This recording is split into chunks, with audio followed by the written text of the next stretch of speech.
Ito, magandang tanong to, bossing ha. Boss, paano mo naiisip mga content mo? May mga inspirasyon ba yan? May script ba, boss? Or gumagawa lang ng sariling script mismo? Sa bid na mismo. Marami kang mismo.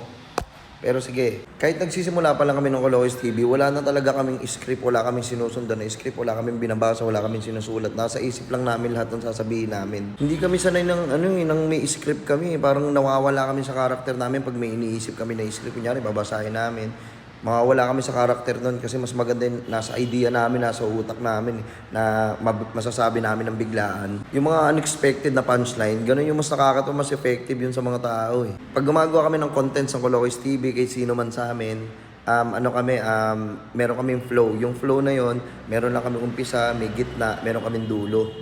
Pero minsan nagkakagulo yung mga flow na yon. Pero dapat yun lang.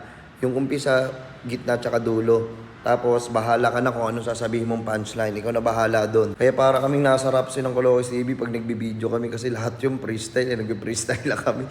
Kung ano masabi nito, kailangan puta, may mabato ka dyan. Kunyari, lumulutang to. Ay, yung punchline niya, lutang. Tangina, kailangan mong pasukan yun ng lap trip. Parang magsasaluhan kami. Kunyari, ito. Hindi ganun kalakasan yung banat. Ito, malakas yung banat. Ano mga ganun. Saluhan lang kami ng Kalokoys TV. Sa mga bossing contents naman namin ni Bon, hindi ko kasi napapakita kung paano namin hinahanda yun eh. Tangina, pinaghahandaan talaga namin yun. Yung mga props namin, binibili namin yun. Kailangan kasi mas maging makototohanan. Kailangan, kunyari ito, mag-ice cream ka. Kunyari, magtitinda ako ice cream. Maghahanap kami niyan ng mga ice creaman kung saan pwede may ice cream. Iaano namin yun, arkilahin namin yun. Malaking tulong sa amin yung props eh, sa mga contents namin. Kaya pansin mo sa mga video namin, pag meron kami nakakatawa na yung natatawa na talaga kami, puta, nagkakat kami doon, tapos uulitin namin yun. Di ba, nasa gitna yung namin eh. Nasa gitna yung bloopers namin. Doon lang kami magkakat basta pag natawa kami. Sa naman, sa tanong naman niya na may inspirasyon ba yan? Oo, madaming inspirasyon tong ginagawa namin. Unang-una, gusto namin ibalik yung mga 90s jokes. 90s, 80s, basta sila Babalu, Redboard White, sila Rene Requestas. Gusto namin ibalik yung mga 90s era, 90s vibes, pero sa makabagong panahon ngayon. Ayan, sila Dolphy, sila Panchito, basta yung mga comedies dati, tangina sobrang classic nun. Kaya gusto namin ibalik yun. Gusto namin ibalik yung mga ganung birahan na Siyempre, hindi naman namin talaga sila magagaya ng gusto. Kasi iba talaga sila, tangina legend talaga sila. Pero yun yung gusto namin maibalik, yung mga nakakalimutan na dating mga komedyante.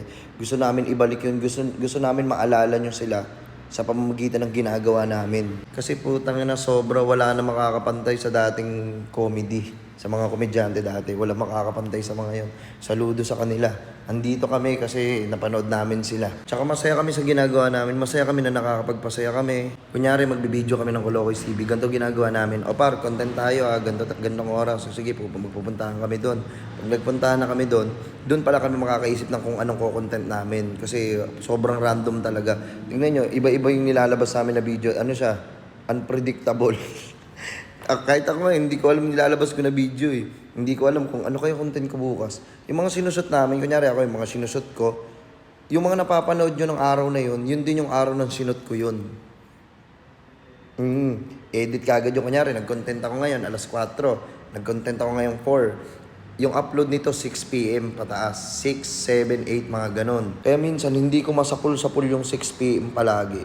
Kasi ang hirap talaga mag-isip ng content. Ang hirap talaga, hindi gano'n kadali. Pero ang saya. Masaya siya kasi, ito yung passion namin, ito yung passion ko. Kaya kahit tangan ang hirap, ang saya namin. Kaya yon, sana nasagot ko yung tanong mo. Wala pa kaming script, impromptu po kami kasi mas effective kami dun eh. Mas effective yung utak namin, mas gagana yung utak namin pag impromptu kami. Yun lang po. Burger kay Sarang Bossing, kamusta ang buhay-buhay. Tangina, kupal ka ba? Burger sa akin.